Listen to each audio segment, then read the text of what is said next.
Station Master Rodriguez wiped grease from her hands as the Cien cruiser limped into Bay 7. It was the third alien vessel this week, bypassing 6 perfectly functional galactic standard repair stations to reach her human-run facility on the edge of the Orion Arm. Captain Veldar, a crystalline being whose species had mastered faster-than-light travel before humans discovered fire, descended the ramp with what could only be described as relief. "Master Rodriguez, my ship requires plasma conduit burnout, starboard thruster misalignment, and your life supports running at 60% efficiency," Rodriguez interrupted, not looking up from her diagnostic pad. "Give me 4 hours." Veldar's facets refracted surprise. At a galactic standard facility, diagnostics alone took 4 hours. "How did you?" "Scorch marks on your hull, asymmetric docking approach, and you're breathing heavy," Rodriguez said matter-of-factly. "Been doing this since I was 16. Coffee's in the lounge. Real stuff, not that synthesized garbage." As Veldar waited, he observed the controlled chaos of a human repair bay. Technicians didn't follow standard protocols, they improvised. When a Krellian freighter arrived with a fried quantum drive, a mechanic named Tommy simply shrugged and installed a human-made hybrid system. "Won't be pretty, but it'll get you home and run 20% hotter than factory specs," he said, patting the hull affectionately. The Krellian captain was incredulous. "This violates manufacturer specifications."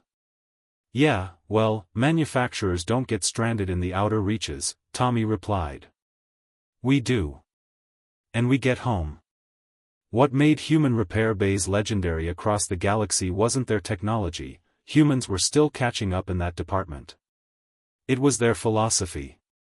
Galactic standard facilities operated on strict guidelines. If a part wasn't available, ships waited. Sometimes for weeks. Humans looked at a broken ship and saw a puzzle to solve with whatever they had on hand. A Valerian destroyer once arrived with battle damage so severe that by galactic standard protocols, it was unsalvageable. Rodriguez's team stripped parts from 3 decommissioned human vessels, fabricated custom components in their machine shop, and had the destroyer combat-ready in 3 days. When the Valerian captain asked how much he owed, Rodriguez handed him a bill that was 1/3 the galactic standard quote.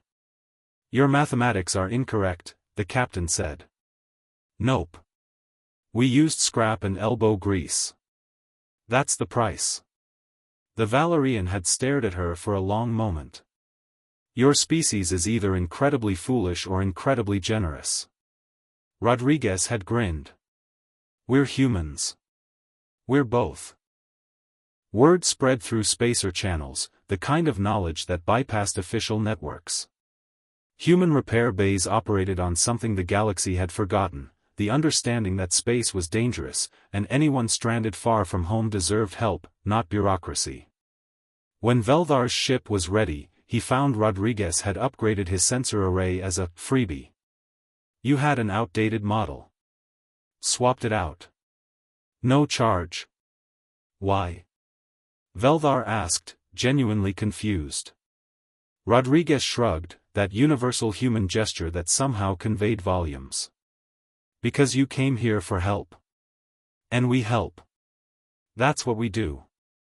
As Veldar departed, he updated his captain's log with a single note that thousands of alien commanders had already entered: "For repairs, find the humans. They'll get you home." In a galaxy of rules and regulations, humanity had become legendary for the simplest reason: they actually gave a damn.